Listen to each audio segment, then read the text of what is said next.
Maka sebelum kita berbicara lebih jauh berkaitan dengan Ramadan, yang pertama saya ingin mengajak, hadirkan dulu rasa senang di dalam hati untuk menyambut Ramadan itu dulu.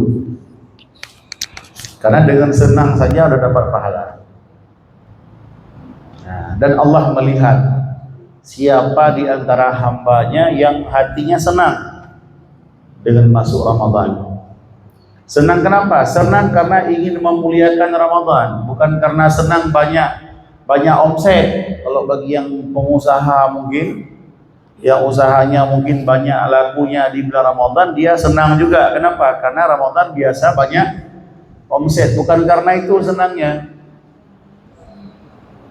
Dia senang karena ini peluang untuk meningkatkan omset pahala ibadah. Dan Allah tahu itu siapa di antara kita yang dalam hatinya ada rasa senang dengan tiba Ramadan. Pasti kalau kita senang, tentu pemberian daripada Allah lebih besar.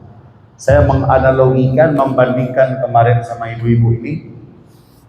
Misalnya kita pulang ke Aceh atau ke kampung kita, kemana, entah ke Padang atau kemana kita pulang. Sampainya di kampung, di sana ada yang menyambut kita. Ada adik, ada kakak, ada siapa lagi, abang, ada keponaan. Ya kan? Ada disambut kalau kita pulang ke kampung halaman. Nah, disambut. Jadi di antara orang banyak yang menyambut, itu beda-beda respon hati mereka. Ada yang senang, ada yang senang sekali, ada yang sangat senang, gembira, ada yang biasa saja, ada yang cuek, bahkan ada yang gak senang. Ya kan? Dan kita tahu itu.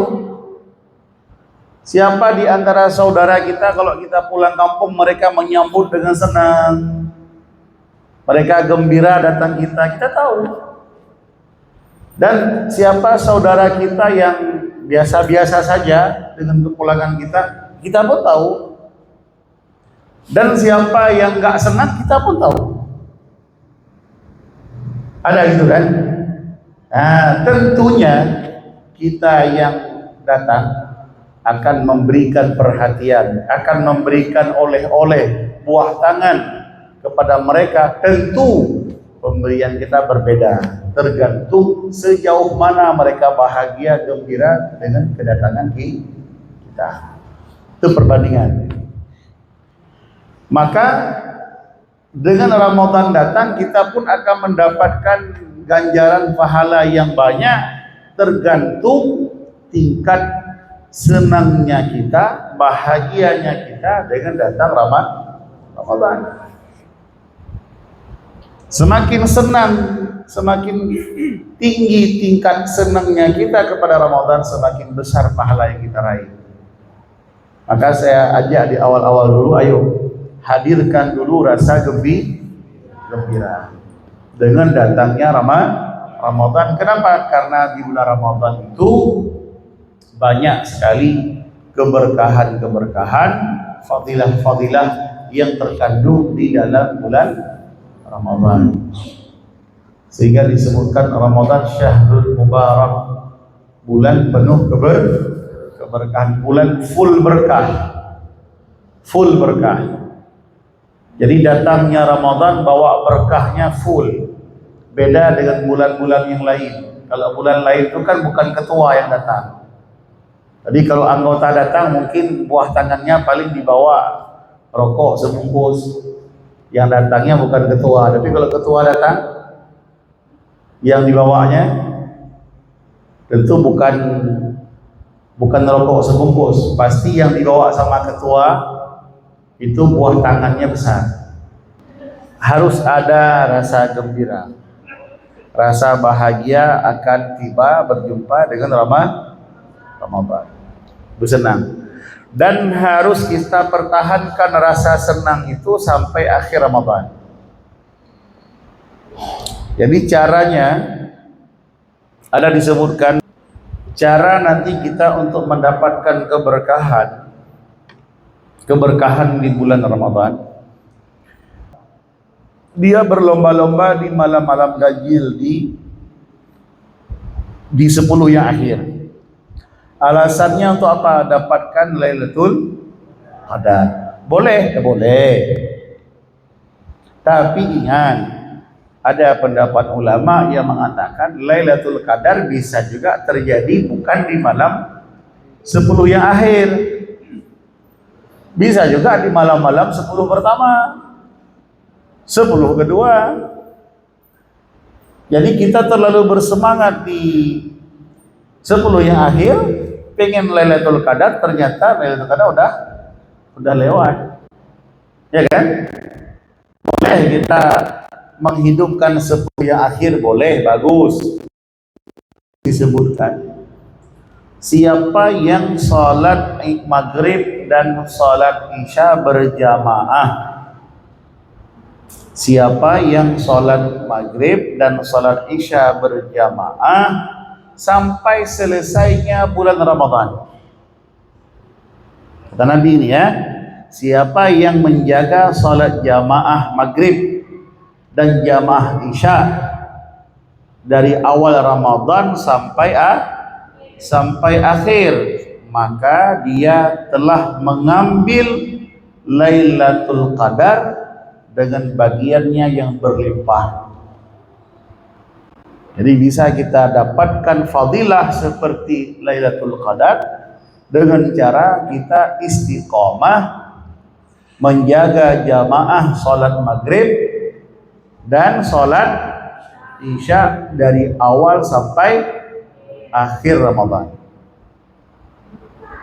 Nah, ibu-ibu, ya bisa juga kayak ibu ikut jamaah maghrib dan isya kan? Oh, pas lampu merah. Nah, ya jamaah di rumah. Jamaah di rumah, atau kalau suaminya ke masjid ikut suami, boleh. Nah, makanya hati-hati, kadang-kadang gini, kita itu kalau bulan Ramadan kadang-kadang disibukkan waktu di dapur.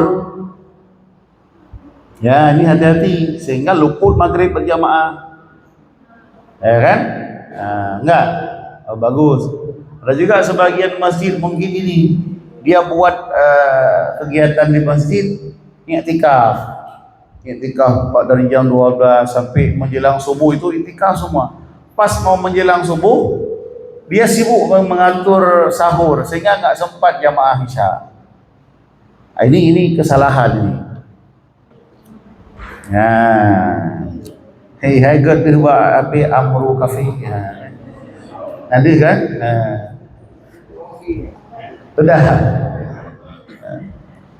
Jadi yang pertama ini saya ingatkan kepada kita semua, mudah-mudahan kita diberikan kekuatan oleh Allah untuk menjalankannya. Dari awal Ramadan sampai akhir, jaga salat maghrib dan salat isya secara berjamaah. Itu kata Nabi, kita sudah mendapatkan bagian daripada Lailatul Qadar. Ada lagi hadis nanti. Dan ini dulu maghrib dan isya. Ayah nggak sabar pengen tahu fadilah subuh lagi kan. Nah, bahkan dalam riwayat yang lain disebutkan man syahidal isya al-akhirah fi jamaah min Ramadan faqad adraka Lailatul Qadar. Nah, siapa saja yang melaksanakan salat isya dengan berjamaah pada bulan Ramadan, maka sungguh benar-benar faqad adraka, ditambah qad lagi, sungguh betul-betul dia telah mendapatkan Lailatul Qadar. Nah, ditambah lagi oleh faqad, betul-betul dia mendapatkan Lailatul Qadar dengan menjaga salat isya berjamaah. Kita tambah dari riwayat yang pertama, berarti bukan isya saja, tapi juga dengan maghrib, maghrib. Ada orang begini kadang-kadang salahnya, dia telat jamaah isya, orang udah pada jamaah akhirnya dia sholat sendiri tarawih, karena kan nggak boleh sholat tarawih sebelum sholat Isya. Akhirnya dia sholat Isya. Salat Isya dulu. Dia karena telat datang ke masjid, akhirnya di masjid sudah selesai sholat Isya, dia sholat Isya sendiri. Setelah sholat Isya sendiri baru dia gabung untuk ngambil. Itu salah. Lebih besar mana pahala jamaah Isya dengan pahala jamaah tarawih? Isya amal apa namanya? Perintahnya wajib, pahalanya tentu lebih banyak. Maka yang betul, kalau kita ke masjid dan kita belum selesai sholat Isya, di masjid sudah sholat tarawih, maka kita ikut saja dengan imam yang sedang sholat tarawih, kita ikut berjamaah, tapi niat kita sholat Isya. Kita niat ikut sholat Isya, walaupun imamnya sholat tarawih. Tarawih kan 2 rakaat. Setelah imam salam, kita bagi lagi nambah sendiri 2 rakaat. Setelah salam baru kita ikut tarawih. Nanti kita nggak dapat 20 rakaat sama imam, ada yang kurang karena kita telat. Itu yang kita sholat sendiri. Tarawihnya yang kita kerjakan sendiri, bukan isyanya. Nah, karena tadi ada hadis kan, siapa yang menjaga sholat maghrib dan sholat isya berjamaah. Nanti kita telat Ustaz. Gimana? Orang udah sholat tarawih, kita cemana bisa menjaga isya? Itu caranya. Kita sholat isya berjamaah dengan imam walaupun imam sholat tarawih. Udah. Nanti setelah itu baru kita ikut sholat tarawih. Setelah selesai berapa yang kurang, baru kita sholat sendirian, sholat tarawih. Jelas apa jelas? Jelas. Maghrib berjamaah di rumah boleh. Ini yang ditekankan berjamaahnya meskipun di rumah. Yang penting berjamaah. Jaga maghrib, jaga isya secara berjamaah. Kalau bisa di masjid lebih afdal, lebih bagus. Tapi kalaupun tidak bisa di masjid, jangan sampai kita tinggal jamaah. Karena hadis tadi, siapa yang sholat maghrib dan isya berjamaah sampai selesai Ramadan, ingat ini, hatta yang qadhiya Ramadan, sampai selesai Ramadan, bukan awal-awal saja, sampai selesainya Ramadan bisa dia pertahankan. Ini orang, dia telah mendapatkan Lailatul Qadar. Nggak perlu kita capek-capek begadang malam 21, malam 23, itu aja begadang. Selebihnya nggak pernah dia ikut zaman. Nggak bisa, itu jauh panggang dari api. Nah, walaupun nggak salah juga orang yang begitu, tetapi yang sempurnanya kita perlu menjaga dari awal Ramadan sampai akhir. Kenapa? Ramadan ini kita udah sepakat tadi. Ini sepakat nggak kita jadikan dia sebagai tamu istimewa? Sepakat ibu-ibu, kita jadikan Ramadan ini sebagai tamu di rumah kita, tamu istimewa. Oke, kalau datang tamu ke rumah kita, cocok nggak kita berkeliaran kemana-mana tamu di rumah? Nggak. Maka kalau kita sepakat menjadikan Ramadan sebagai tamu istimewa, kita sibukkan diri dengan melayani Ramadan, karena tamu. Bagaimana cara melayani Ramadan? Itu tadi dengan ibadah. Banyak model ibadah yang bisa kita lakukan dalam rangka memuliakan Ramadan. Udah, itu tadi untuk sholat maghrib sama isya. Ada hadis yang lain, riwayat Imam Muslim. Man shallal isya fi jama'atin faka'annama qama nisfal lail. Siapa yang berjamaah isya, siapa yang sholat isya berjamaah, faka'annama qama nisfal lail, seolah-olah dia telah mendirikan setengah malam. Seperdua malam dia sudah mendirikannya dengan mengerjakan salat isya berjamaah. Kemudian lanjutan hadis itu, wa man shallal subha, ini ditanyakan tadi. Wa man shallal subha fi jama'atin. Siapa yang salat subuh berjamaah, faka'annama shallal laila kullah. Siapa yang salat subuh berjamaah, maka seolah-olah dia telah mendirikan malam semalam suntuk. Telah mendirikan malam, telah qiyamul lail semalam suntuk dengan melakukan salat subuh berjamaah. Dia sudah lengkap. Maghrib sudah ada hadisnya, ya, dalam kitab I'anatul Talibin disebutkan ini. Salat isya sudah, subuh sudah, tinggal kita menjaganya, melaksanakannya. Maghrib secara jamaah, isya berjamaah, subuh berjamaah. Nah, ini perlu kita ingatkan sebelum masuk Ramadan. Tapi ingat, hatta yang qadiyah, sampai selesai Ramadan dilakukan ini. Dipertahankan jamaah maghrib, isya dan subuh sampai selesai Ramadan. Maka dari sekarang biasakan dulu. Sebelum masuk Ramadan, dari sekarang biasakan dulu. Jangan pas malam Ramadan baru mulai. Nah, ini belum biasa, takut nanti kecolongan. Bagi yang udah biasa, alhamdulillah pertahankan. Bagi yang belum, dari sekarang udah bisa. Ini isya udah belum? Udah. Ada yang belum? Nah, nanti jamaah. Nah, subuh nanti. Subuh jamaah. Jadi dari sekarang kita harus coba latihan. Walaupun 4 hari lagi latihan.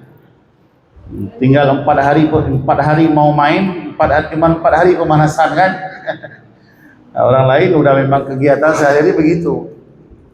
Kita baru mau main betul, cuman waktu pemanasan 4 hari. Bisa apa enggak? Wallahu a'lam. Ya, insyaallah.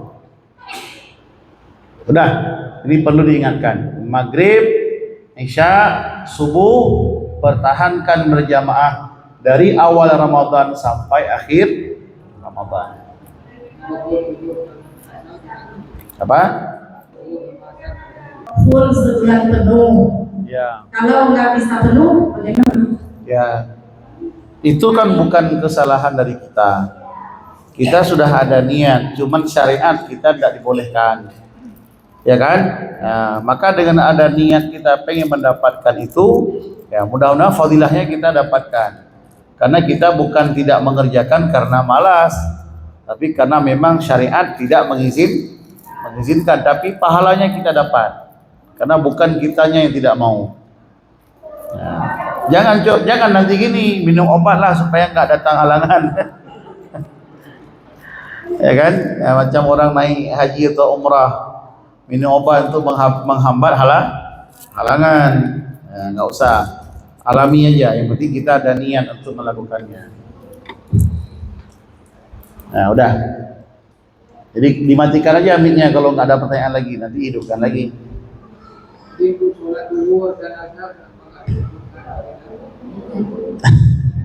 Pertanyaannya, jadi untuk salat zuhur dan salat asar kenapa nggak disebutkan? Ya kan? Nah.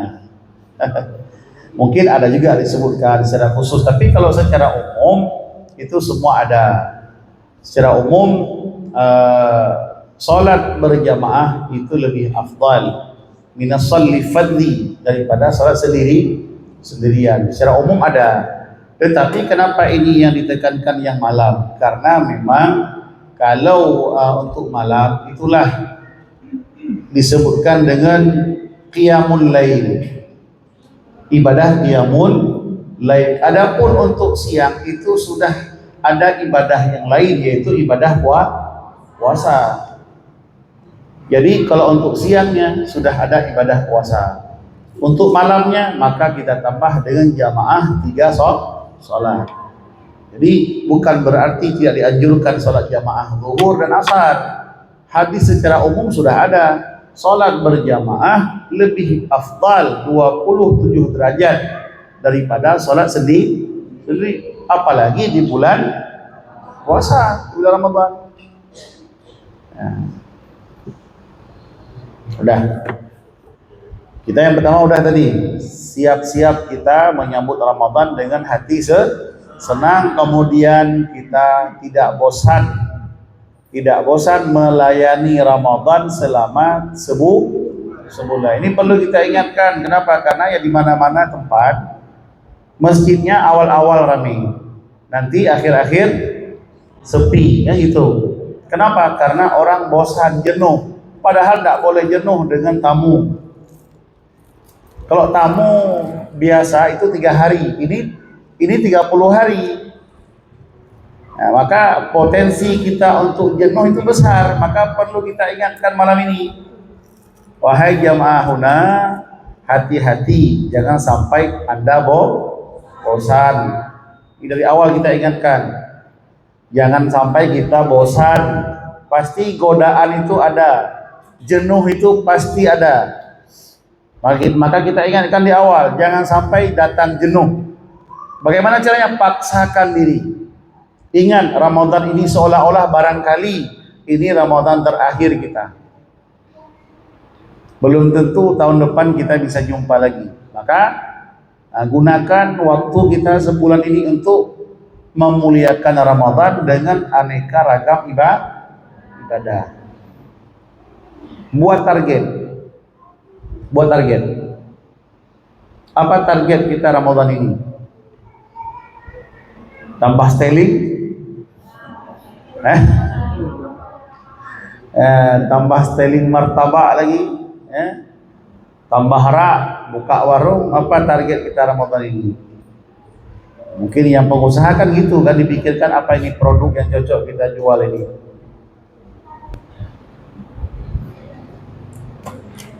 Harus kita utamakan ibadah. Ya, walaupun yang dunia kita kerjakan, tapi Ramadan ini coba kita lebih spesialkan untuk Ramadan. Utamakan. Kalau yang lain-lain dunia itu bolehlah, tapi sampingan. Jangan kita jadikan yang sampingan menjadi yang utama. Nah, contoh, ini udah pegah kero bacur bunuh nah kejadian penuh. Nah, ada orang telepon suruh tepung tawar gede, ibu tujuh gede. Nah, membeli pegah urang so, jadi ibu tujuh gede, lo pegah haju dari awal. Saya katakan, oh besok boleh, insyaallah. Tapi saya bisa datangnya jam 10, atau jam 10 lewat lah, jam setengah 11. Nah, kalau bisa begitu, ya saya datang. Kalau enggak, bagus cari aja di sana yang dekat-dekat, ada banyak ustadz, banyak tunggu di sana. Harus tahu dulu mana yang prioritas, mana yang non prioritas, mana yang kita utamakan, mana yang sampingan. Saya yang utama ya di pondok, kebetulan ya pagi ya ngajar, pagi ngajar, siap ngajar jam setengah 9. Walaupun ngajar itu nggak ada amplop, ya kan? Siap ngajar sama guru-guru di pondok, nggak ada amplop. Nah, itu yang utama. Nah, jadi itu yang ingin saya sampaikan. Pilih dulu mana yang kegiatan utama. Selepas itu baru yang lain. Jadi jangan dibuang yang utama jadi nomor 2, yang nomor sekian jadi nomor 1. Jangan.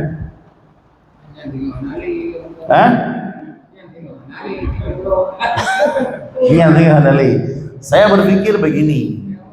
Yang pertama tugas pokok di pondok, yang lain di luar. Yang kedua, biar membuka lahan kegiatan untuk ustaz-ustaz yang lain. Ya kan? Jangan semua kita yang ambil bagian. Mandum putih gede biru halau, ya putra namanya biru halau. Putra mana api bolu. Guma, biar ada bagian-bagian untuk orang lain. Ya kan? Cocok lagi ya kan? Maka orang-orang udah gede hana lonjak tu kedai bengeh no. Mami hajit lagi long atau wate saja mai hajit kata. Okey mah. Mana karena kita harus tahu ada yang prioritas, ada yang non prioritas. Inilah yang saya ingin bandingkan berkaitan dengan Ramadan. Ramadan apa prioritas kita? Ibadah. Ini dulu yang kita selesaikan. Jangan yang lain yang kita utamakan, nongkrong di warung, jalan-jalan sore. Ya kan? Apalagi kalau nongkrong di warung, jalan-jalan sore itu berpotensi menghanguskan, menghilangkan pahala puasa. Nongkrong di warung, ini mohon maaf yang punya warung, bukan melarang orang datang ke warung. Ya kan? Kalau kita nongkrong itu berpotensi menimbulkan maksiat, menimbulkan mengumpat, ya kan? Apalagi kalau jalan-jalan sore, tahulah kalau sore itu udah keluar semua dengan penampilan yang sudah semuanya pada ganteng, pada cantik semua kan? Jalanlah kita sore-sore jam 4, jam 5 jalan-jalan ini kan. Apa yang kita lihat?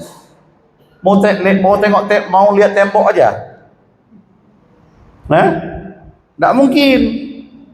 Pasti kita lihat lawan jenis. Ya kan?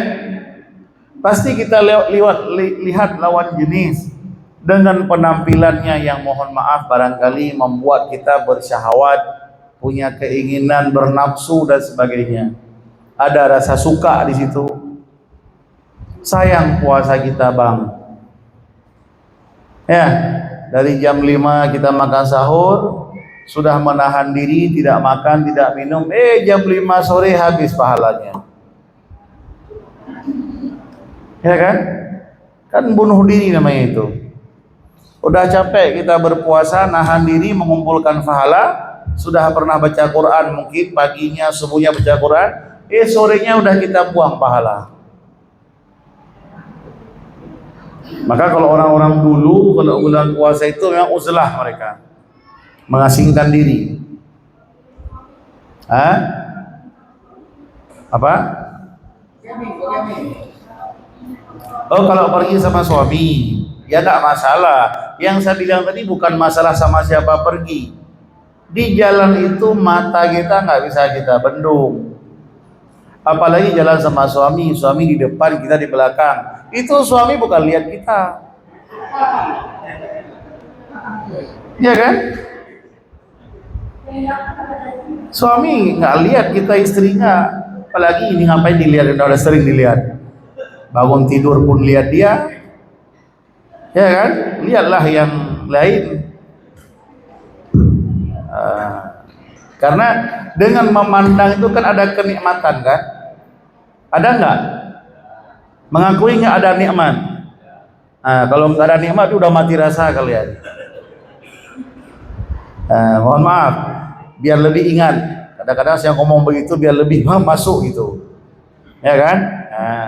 Kalau enggak ada rasa lagi itu tanda udah mati rasa. Ini semua yang hadir ini pasti masih hidup rasa, bahkan bukan hidup lagi pun. Lebih dari hidup. Maka jaga pahala puasa, siang harinya jangan kemana-mana. Di rumah saja, kalaupun perlu keluar, memang perlu kebutuhan baru keluar. Kalau enggak usah. Perlu sekali untuk keluar baru keluar. Kalau enggak usah. Di mana Ustaz? Di rumah. Iya. Tidur jangan juga. Tidur sedikit aja, nggak usah banyak. Jangan dari pagi tidur, bangunnya menjelang asar. Tidurnya pagi, bangunnya menjelang asar jam 3. Tinggal bangun salat zuhur di akhir-akhir waktu. Habis itu udah asar. Itu bobot pahalanya kurang. Jadi bukan dianjurkan tidur di bulan Ramadan. Walaupun ada hadis naumuhu ibadah, tidurnya orang puasa itu ibadah. ibadah. Tidur yang bagaimana? Jangan disalahartikan, bukan tidur yang dari pagi sampai siang sampai sore, bukan. Tidur sebentar untuk ngecas baterai supaya kuat ibadah di waktu malam. Jadi buat jadwal Ramadan. Jadi saya sarankan kepada jamaah buat kurikulum Ramadan. Masing-masing buat. Misalnya bangun sahur jam berapa, tulis nanti, buat di rumah. Buat di rumah, bangun jam berapa, makan sahur jam berapa, subuh jam berapa, nanti habis subuh apa kegiatan, ya, kemudian sampai jam berapa kegiatan, tidur jam berapa, coba buat itu. Itu target namanya. Baca Quran jam berapa, ke jam berapa, kemudian menjelang berbuka apa kegiatan, malam apa kegiatan. Buat target, buat jadwal. Gimana Bu? Siap buat jadwal? Siap. Bapak-bapak gimana? Siap. Inilah yang betul kita menjelang Ramadan ini. Kita persiapkan diri.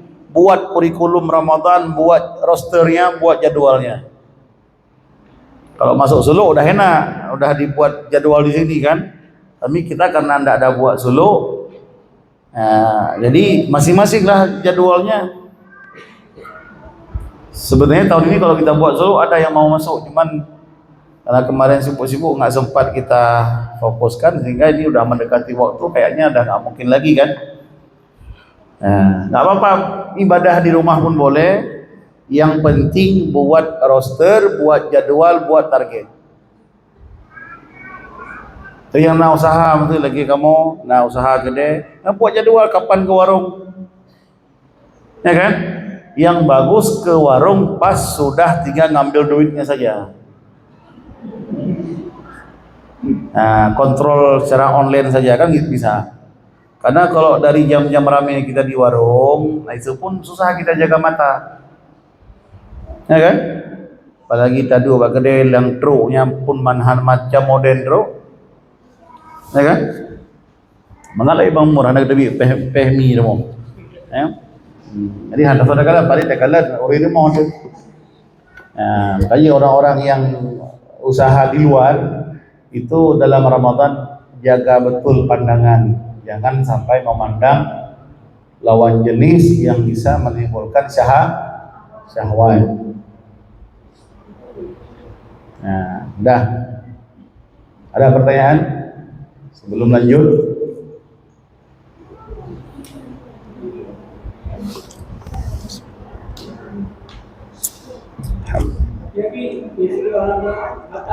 Apa? Padunggu tak kalah baru berdebalah. Oh ya batal. Ya.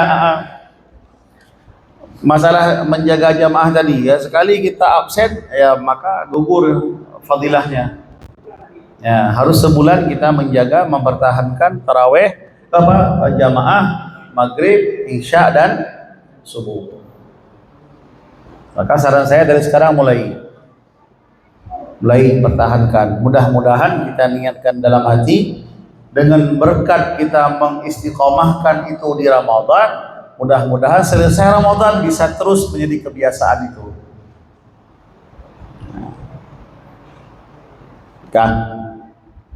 Adapun hal-hal yang lain yang perlu kita jaga, jangan sampai batal puasa atau batal pahala puasa. Ini perlu kita jaga. Kenapa? Karena Nabi mewanti-wanti, memberikan sinyal bahwa banyak orang yang puasa tapi tidak dapat pahala. Kata Nabi banyak, kam min shaimin laisa lahu min siyamihi illal ju' wal 'atash. Banyak orang yang puasa, kata Nabi, banyak ini. Berapa banyak orang yang puasa tapi mereka enggak dapat pahala, yang mereka dapat hanya rasa haus dan rasa lapar. Pahala enggak dapat. Ingat, kata Nabi banyak. Kalau banyak, peluang kita masuk ke situ besar. Kalau Nabi bilang sedikit, aman. Berarti sedikit yang masuk ke situ. Tapi kan Nabi bilang banyak yang begitu. Jadi kalau banyak berpotensi kita juga masuk. Nauzubillah. Kenapa kok bisa begitu? Ya karena dia puasa hanya menahan perut saja, nggak makan, nggak minum. Yang lain nggak dia jaga. Mata nggak dijaganya. Oh nggak keluar Ustaz, di rumah saja. Ditengok HP-nya, di HP semua nampak. Masalah aja. Nggak keluar di rumah aja, tapi paket sudah full. Wifi di rumah ada. Semua nampak di situ. Sama aja ya. Maka sebelum masuk medan perang, kita kasih aba-aba dulu. Nah, ini penting dijaga. Siapa yang menjaga aba-aba ini, dia selamat. Menang dia. Yang enggak, maka dia kalah. Udah? Nah, jaga mata. Kalau enggak, macam Nabi bilang tadi, puasa ada tapi pahalanya enggak ada. Jaga mata, jangan lihat kemana-mana. Yang enggak boleh lihat, hatta melihat yang halal saja. Kalau bersyahwat juga nggak boleh. Bapak-bapak lihat ibu-ibu sendiri, istri sendiri, kan halal lihatnya. Halal kan? Halal apa enggak? Halal. Walaupun jarang dilihat lagi, udah bosan. Walaupun bagi yang udah bosan, bagi yang belum ya belum. Ya, saya ingatkan ini. Walaupun istri sendiri, tapi kalau menimbulkan syahwat juga bermasalah. Maka bagi istri, jangan di siang hari Ramadan nampak-nampak kali apa namanya itu di depan, jangan seksi-seksi kali di depan suami. Ya, di depan suami di bulan Ramadan jangan seksi-seksi kali lah. Orang lagi lapar malah dinampak-nampakkan makanan, kan nggak betul. Ya kan, gilir pula suaminya. Apalagi yang haram, yang halal saja, kalau bersyahwat tak boleh. Apalagi yang haram, mata dijaga. Udah, ini yang perlu diingatkan laki-laki. Kalau ibu-ibu agak aman sedikit, ya kan? Ibu-ibu agak aman lah kalau mata, tapi kalau mulut, nah sebaliknya. Kalau bagian mengupat, ini menangnya perempuan. Ya bukan? Gak mau ngaku. Gak mau ngaku maksudnya. Maka dalam Ramadan itu lebih baik kita mandinya setelah sholat maghrib. Setelah maghrib itu lebih aman. Jadi kalau sekali saja nggak enak, sekali lagi sebelum sebelum subuh kita mandi sekali, habis maghrib sekali, itu lebih aman. Karena kalau kita mandi nanti masuk air ke telinga, itu bisa membatalkan puasa. Atau masukkan cotton bud ke telinga, ke kuping, ke hidung, itu masukkan agak ke dalam, itu pun bisa membatalkan puasa. Kalau yang membatalkan puasa saya rasa mudah kita jaga. Yang payah menjaga yang membatalkan puasa. Maka saya ingatkan sama-sama kita jaga diri, jaga anggota tubuh. Anggota yang mana? Mata,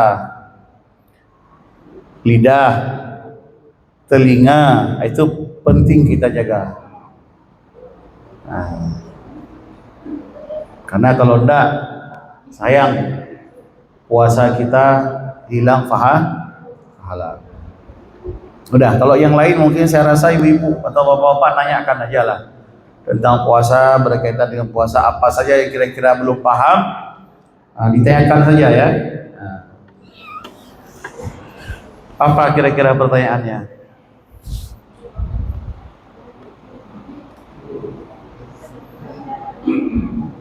Bung Jamal, Bu Haji Jamal.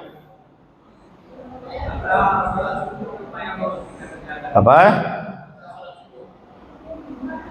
Coba apa? Qadha salat subuh. Mengqadha salat subuh. Jadi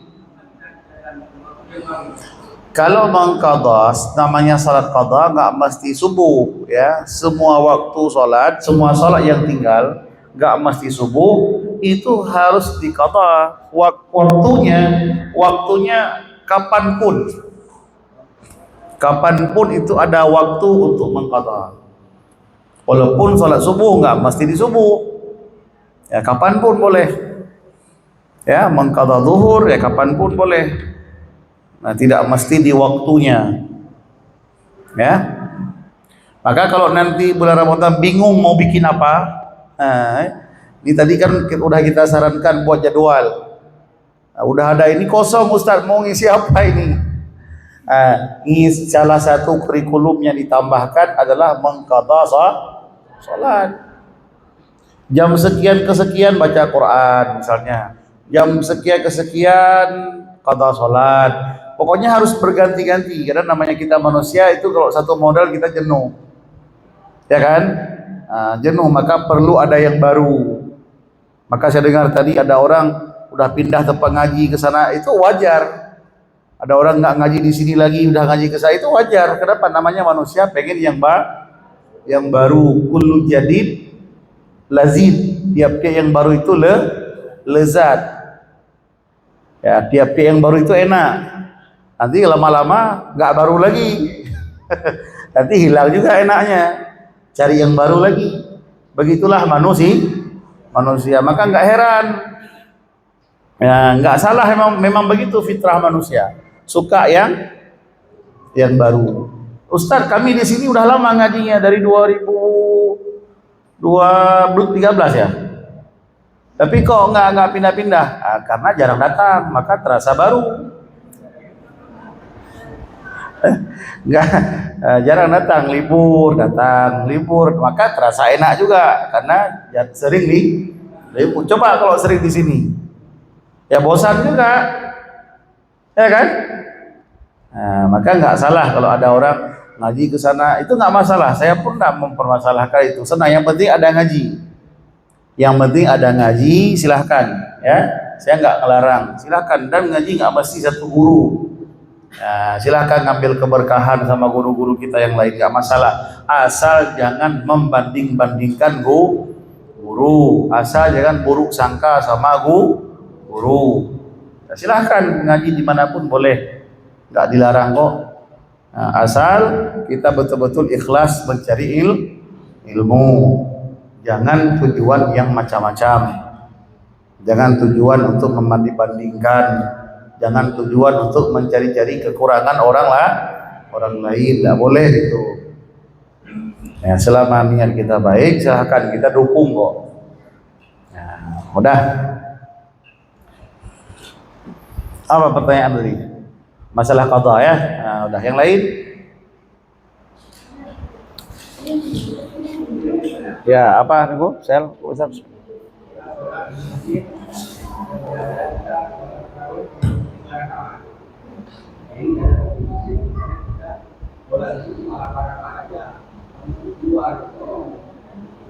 Ya, kita sholat di masjid yang 8 rakaat. Jadi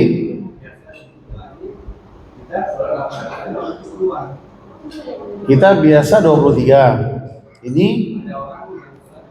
yang sholat 8 rakaat. Jadi pertanyaannya, ya hukumnya berarti dia kurang lah pahalanya. Karena cuma 8 rakaat. Ya.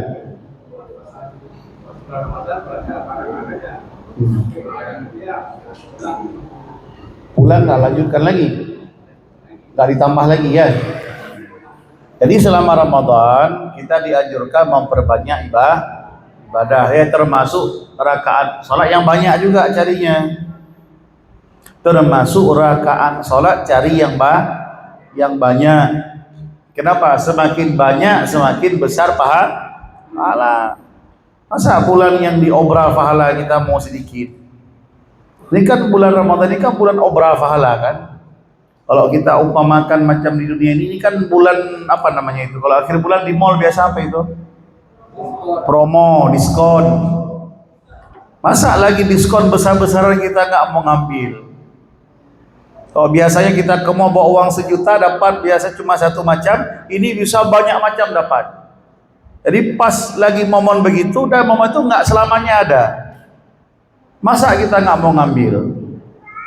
Nah, maka sholat taraweh cari yang banyak rakaatnya. Nah, saya juga kemarin minta ceramah di masjid yang 8 rakaat.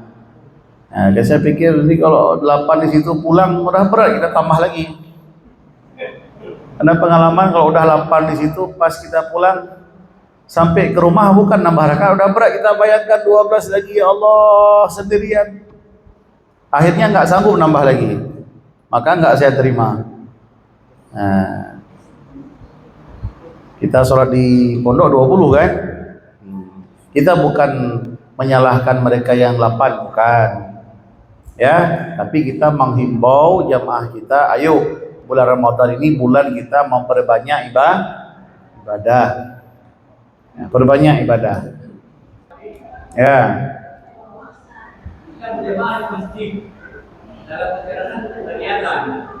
Apa? Apa coba diulang lagi? Kita kan jemaah masjid lagi azan dan perjalanan lagi azan. Betul di masjid habis azannya. Kita sholat apa kita berjalan? Soalnya nanti.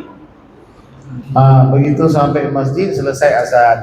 Pertanyaannya kita sholat tahiyat masjid apa sunat qobliyah? Nah, ya. Sunat qobliyah dan sunat tahiyat masjid itu bisa digabung. Artinya sekali sholat bisa digabung niatnya. Niatnya sholat sunat qobliyah beserta tahiyat masjid, itu boleh digabung. Ya. Sudah. Kalau mau pisah boleh juga. Kalau sempat waktu mau pisah tahiyat masjid dulu baru qobliyah juga boleh.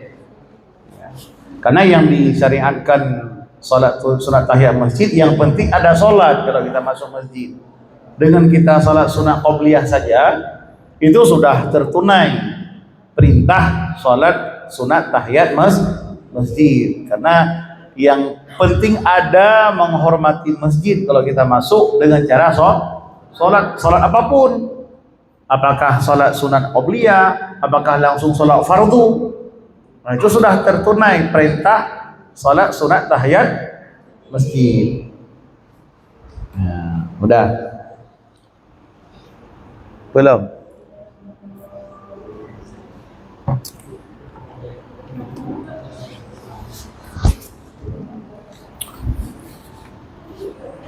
Ada lagi?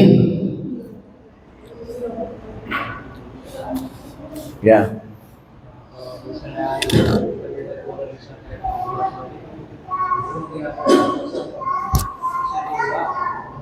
Yang pertama apa tadi? Enggak, coba didengar. Jangan cepat kali, nggak usah gitu, dampak juga. Apa?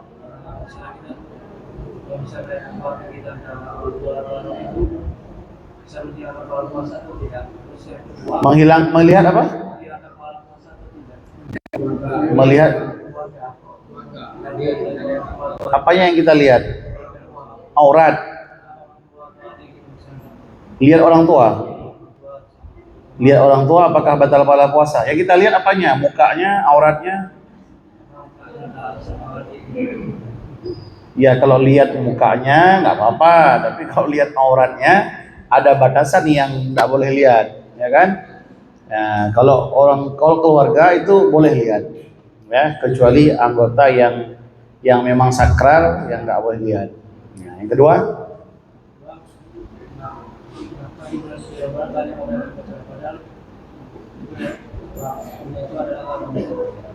kenapa banyak orang yang berjualan misalnya Ramadan kalau jual sarapan, bagi fosil, jual anak, kenapa? Padahal itu adalah hukumnya kan jual kemarin itu tidak mendapatkan.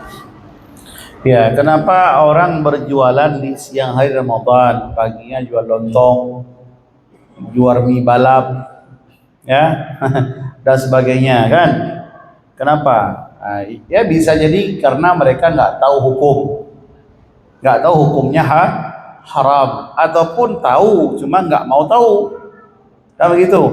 Nah, maka kita yang udah tahu, jamaah huna udah tahu, jangan pura-pura nggak tahu. Hukumnya udah jelas kan? Nggak boleh kita berjualan makan minum di siang hari Ramadan, itu termasuk membantu maksiat. Nah, kecuali kita berjualan untuk orang musafir. Orang musafir, nah, itu boleh. Tulis tirak khusus untuk orang-orang musafir. Jadi yang merasa musafir masuk. Nah, tapi kalau yang bukan musafir jangan masuk. Apa bisa begitu dijaga? Kan enggak. Mana ada musafir di Marendal ini? Kecuali warungnya di terminal, itu kemungkinan ada. Nah, kalau non muslim gimana? Ya sama.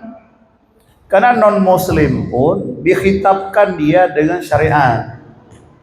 Jadi orang non muslim pun dikhitabkan dengan syariat. Walaupun kalau dia kerjakan tertawakuf sahnya dengan syahadah dulu. Nah, makanya nggak boleh kita berjualan makanan atau minuman di siang hari Ramadan. Tapi saya lihat, alhamdulillah,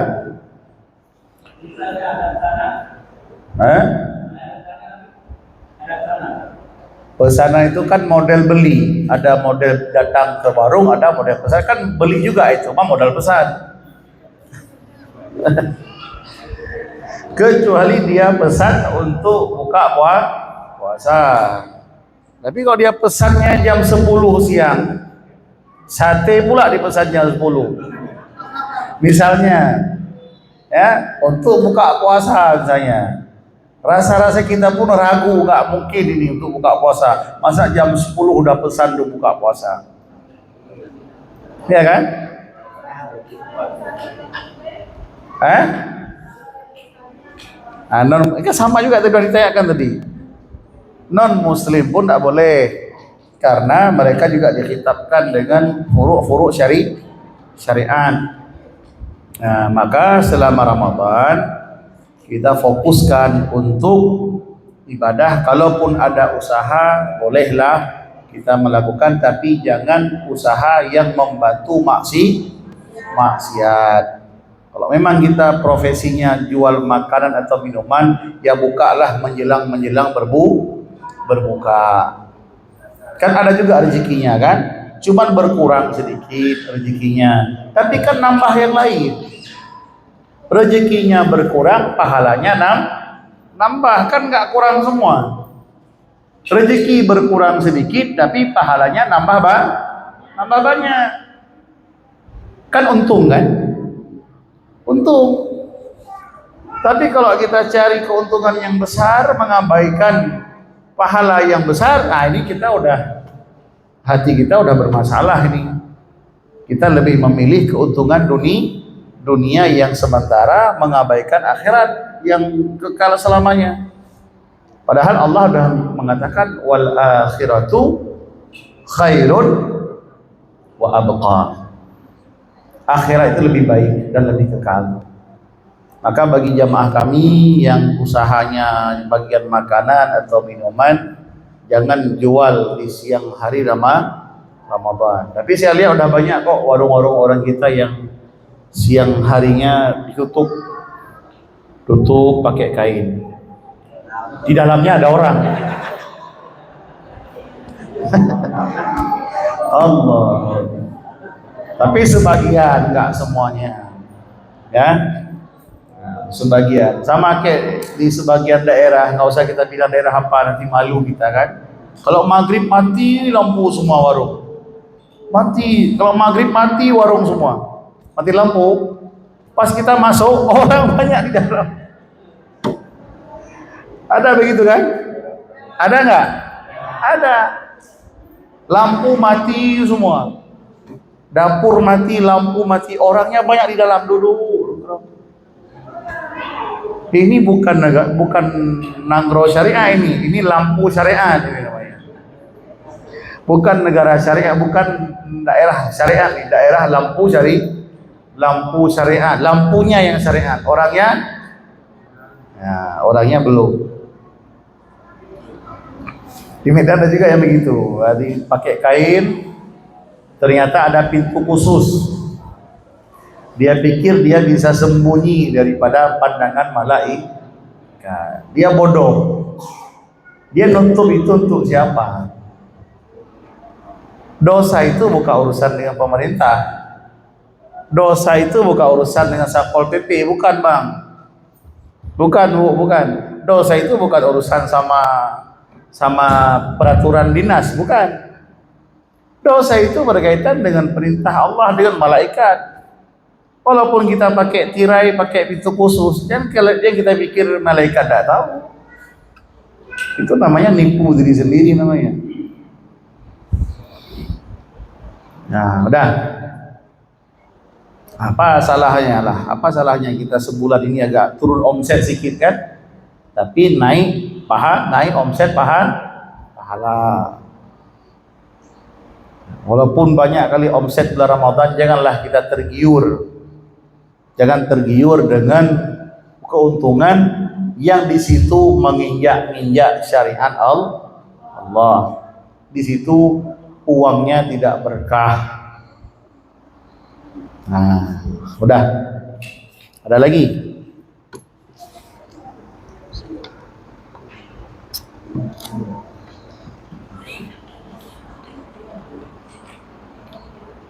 Iwan.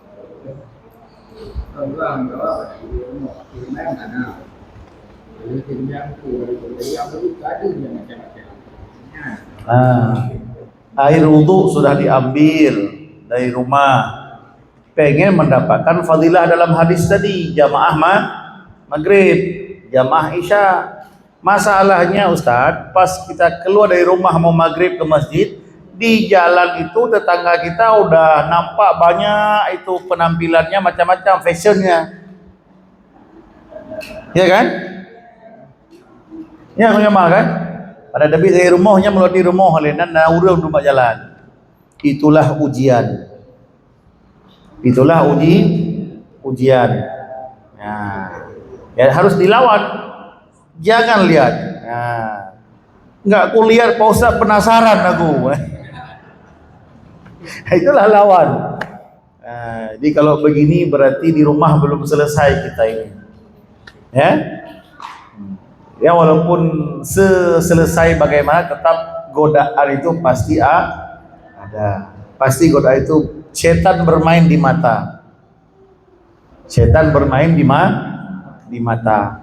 Maka karena mata kita ini panah setan, tempat setan menembak kita, sasarannya mata. Maka kalau bisa cari jalan yang agak sepi. Kalau kita ke masjid, cari jalan yang agak sepi, sunyi, jangan banyak manusia. Nah, kalaupun tak ada jalan yang lain, maka sambil jalan kita jaga zikir, jaga wudu, ya, ingat Allah terus, ya. Sambil jalan, apalagi kita udah masuk tarekat kan, sambil jalan ingat Allah, berzikir dalam hati, ingat Allah terus, Allah, subhanallah. Apa yang bisa kita lakukan dalam perjalanan itu supaya pikiran kita terfokus kepada ingat Allah, zikir. Nah, itu solusinya. Karena dikala hati kita ini sunyi daripada zikir, maka di saat itulah masuk setan. Dia goda. Tapi di saat hati kita penuhi dengan Allah, pikiran kita ingat Allah, maka tidak ada celah bagi setan untuk menggoda. Maka selalu dawamkan, istiqamahkan dalam keadaan ingat Allah. Nah, ini solusi untuk kita yang keluar dalam perjalanan, ingat Allah. Mak kota sebeh ke Bamru kan, mat. Ada lagi. Kan kamu dah sebeh gila kan? Dia kan kota sebeh. Kalau dia puasa nih, kan begitu. Apa beda terminum di air? Kita berwudu, terminum airnya sedikit, ya kan? Pertanyaannya gimana? Batal nggak puasa? Batal. Batal. Puasanya udah batal, harus diqadha. Cuman walaupun udah batal, kita nggak boleh juga berlagak seperti orang yang nggak puasa sembarangannya makan minum, enggak. Juga diperintahkan untuk imsak, tetap menahan diri. Maka dalam berwudu, ada hal-hal yang disunnahkan dalam wudu di saat belum bukan Ramadan, di saat berpuasa sunnah itu jadi nggak sunnah, maka jadi makruh. Di antara sunnah wudu apa? Istinsyaq, masuk ke air ke hidung, ya kan? Bukan masukkan jari. Yang lebih afdal masukkan air langsung dihirup airnya. Pernah buat begitu? Pernah? Sering? Bersin ya. Jadi kalau sering dibuat itu bagus, bersih otak-otaknya kita. Hirup. Itu sunnah. Tapi kalau Ramadan jangan. Bisa batal puasa. Berkumur-kumur juga sunnah. Tapi dalam Ramadan di siang hari dalam keadaan berpuasa, kumur-kumur itu diperintahkan secara khafif, ringan.